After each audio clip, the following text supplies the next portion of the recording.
was sort of left as surprised that nothing happens. So that's the first thing. And in relation to this, OpenAI created a new role as a CEO for Europe and the Middle East, Northern Africa, and the holder of the role is French and was the former Airbnb CEO for the same region. So someone knowing very well the region, knowing very well public authorities, in particular the European Commission, and also, of course, the tech world. And he's French, so it is something. This is the first thing that struck me for this week. The second thing, which I think is probably more structural, is that DeepSeek launched or released its new model, DeepSeek 4, which is supposedly much more powerful than any other model existing in the world, much stronger, much more powerful than Opus 4.7, more powerful than GPT 5.5, more powerful than Gemini 3.1 Pro, allegedly. Okay, but what is important? Why does it matter? Who cares about DeepSeek, I would say? Why it matters is that this model is open source, first thing. So China continues with its soft power, consisting of releasing freely accessible models, whilst OpenAI, Google, and Anthropic release models that are closed, private, and for which you have to pay. This means that the business model of the main three actors we know in Europe and in the US and, let's say, in the Western world, Middle East included, the business model is strongly challenged by DeepSeek. And DeepSeek does not make big announcements in comparison to OpenAI, Anthropic, and also Google. So it's sort of confidential, but with strong implications. The second thing associated with DeepSeek 4 is that Huawei, so Chinese semiconductor manufacturing company Huawei, has developed its own chips for AI, its own GPU chips, and these chips are designed for DeepSeek. So here we've got something very important, which is that China has apparently gone over its dependence on US technologies for its own chips. So China is now capable of designing and manufacturing its own chips and GPUs, which was not the case, apparently, a couple of weeks back. And now China has the full capability of engaging in the AI world with the strongest models, with also its own chips, and with something which the other chip makers do not have. Those Huawei chips are designed to fit with DeepSeek. They're not generic. They're not standard as NVIDIA's chips sort of are. And as a result, something very interesting from my perspective is that the NVIDIA CEO this week expressed massive concerns raised by what happens with Huawei and China, saying now we are losing our competitive advantage in the US, in the West, but also we are exposed to Chinese competition, and we are having a business model which is perhaps no longer sustainable, which might need revising. But interestingly, when he declared this, I did not notice any particular reaction on the stock exchange, although this is the typical announcement that should have made capital markets react badly. Nothing has really happened, to my surprise. Perhaps it will in the days to come. But here, this problem means that NVIDIA will lose part of its dominant position on the chip market in the AI world, just like Anthropic and OpenAI are bound to lose part of their influence now that DeepSeek and China are capable of producing something equally good, but actually even better insofar as the models are stronger, but also they're consuming less tokens than Claudes, than ChatGPTs, and they're using less energy, less electricity. So this means that DeepSeek is allegedly running the strongest and the most cost-efficient model ever. And this with also the best hardware infrastructure ever. Based on this, I think it will be hard for OpenAI and Anthropic to compete as if nothing had happened. They cannot continue business as usual.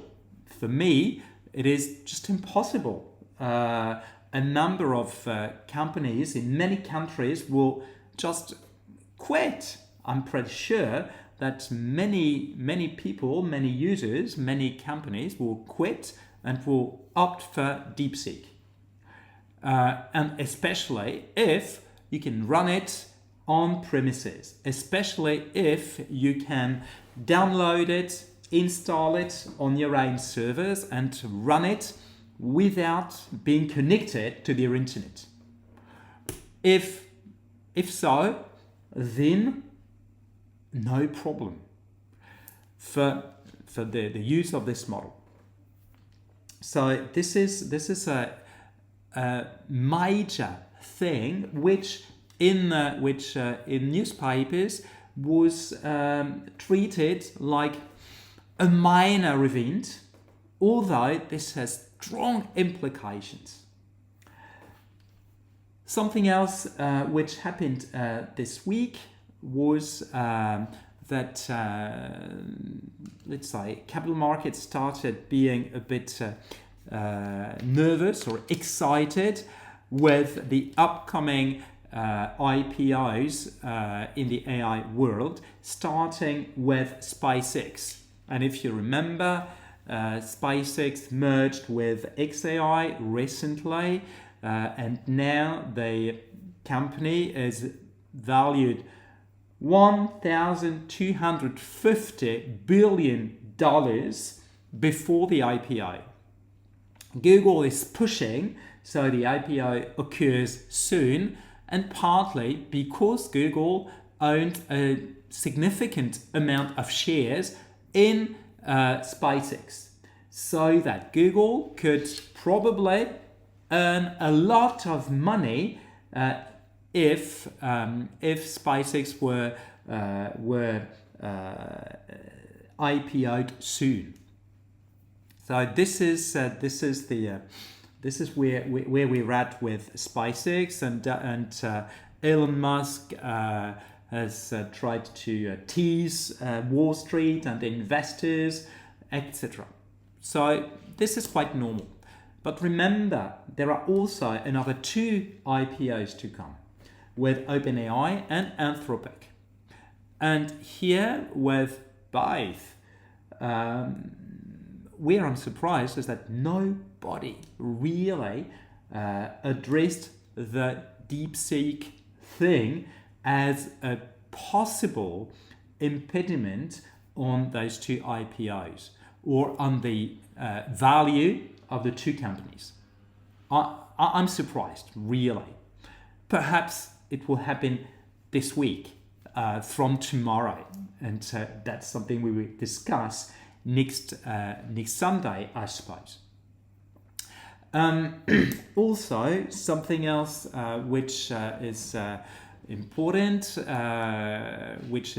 is not good for NVIDIA. It is the fact that more actors are very present on this market. So chips and GPUs. One is sort of reborn after a very hard time. STMicroelectronics.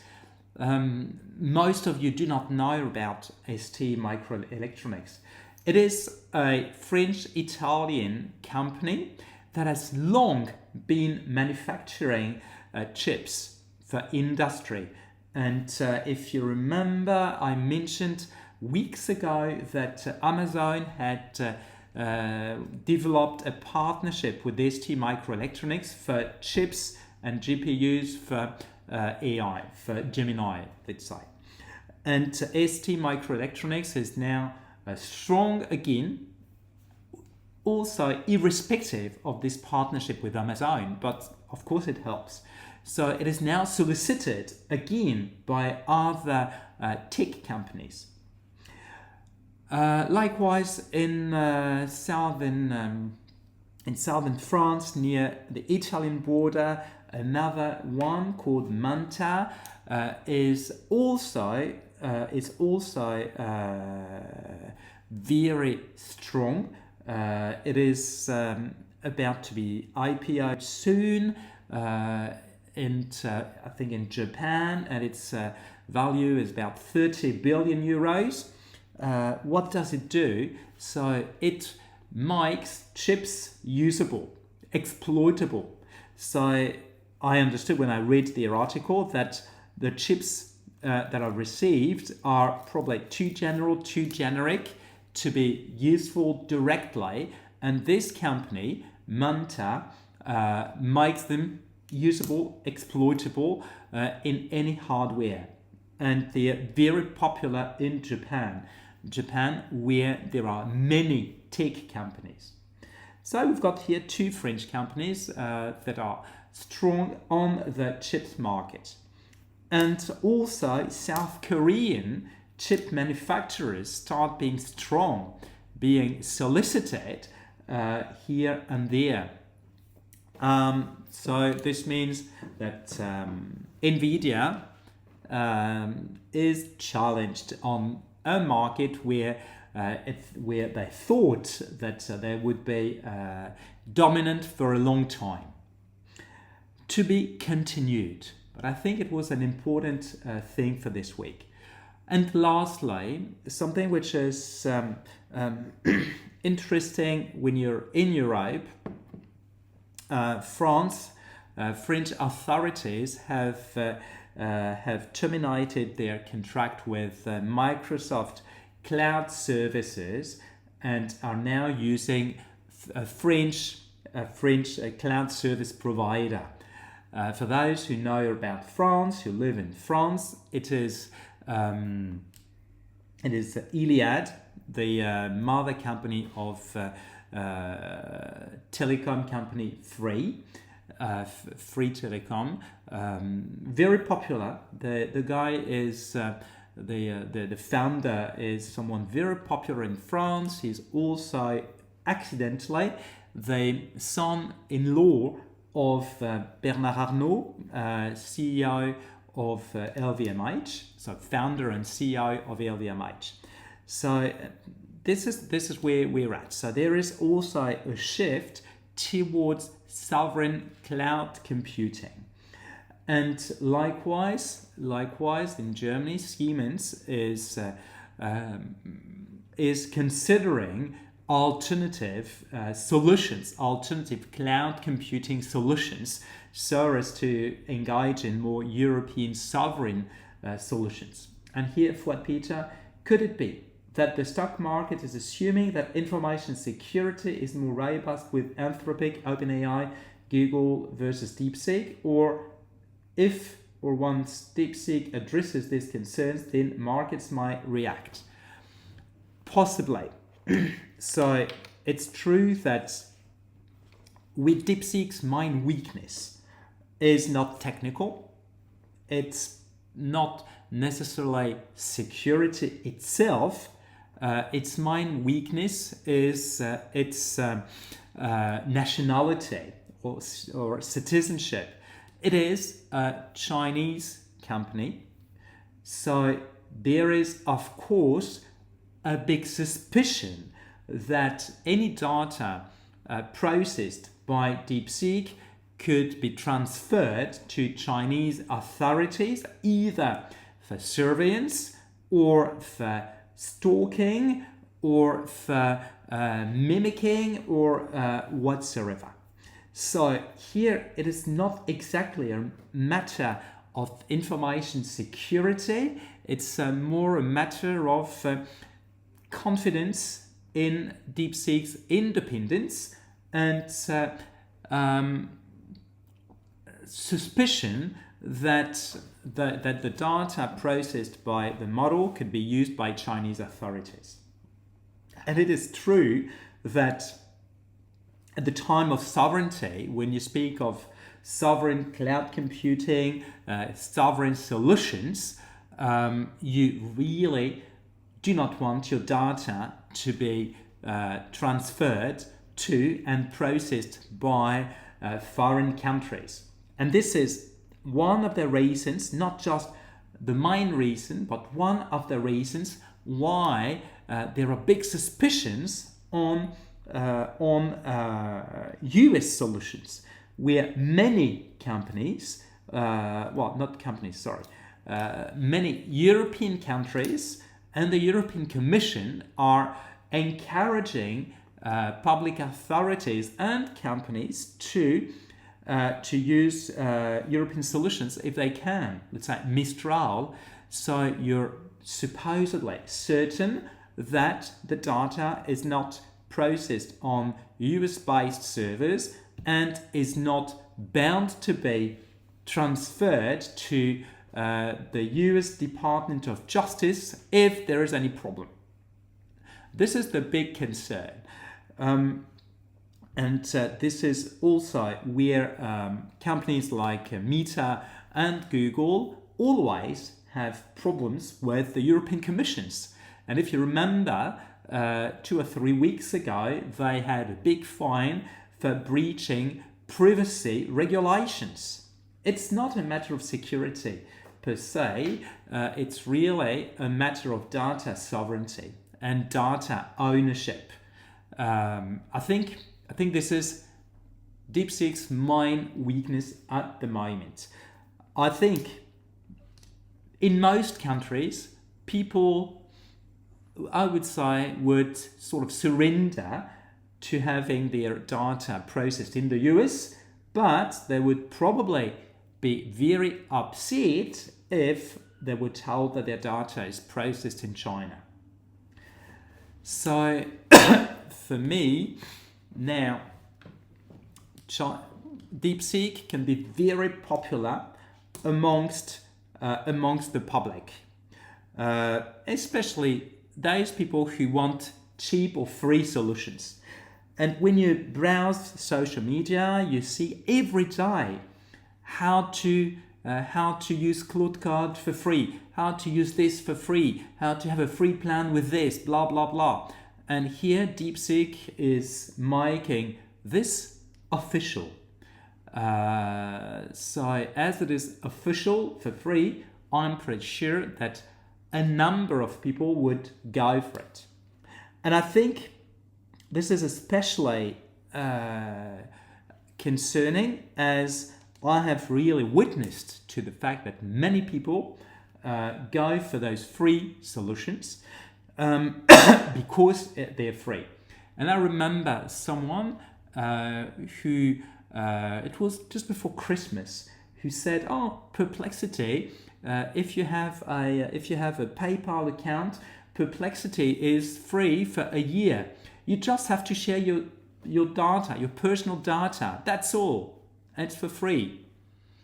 And it was not ironic when he said this. It was like enthusiasm. They're enthusiastic about this. I thought it's pretty scary, actually.